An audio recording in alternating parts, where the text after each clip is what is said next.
Hey guys, welcome to BONOSS Wheel Spacers unofficial channel. I'm Grace. If you like our videos, give us a thumbs up and make sure to subscribe. In this video, let's see the difference of installing spacer on new Mercedes GLE.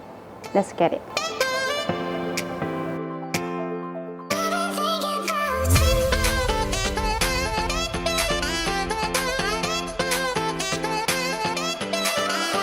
Using all the stock bolts that fasten the wheel to the hub, slide the jack under the vehicle to the appropriate lift point and raise the vehicle slowly to a height enough to lift a single wheel completely off the ground. Remember to place a jack stand under your vehicle and adjust it until properly supports the vehicle.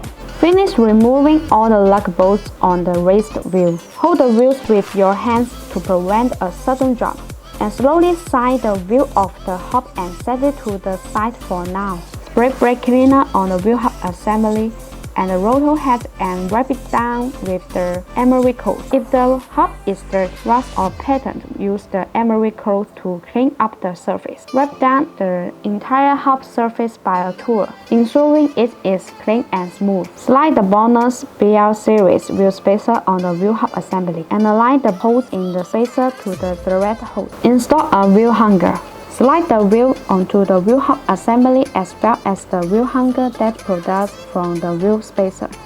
Secure the wheel with extending wheel bolts by hand, but do not torque the extending wheel bolts fully. Just put them in place and fasten them a bit.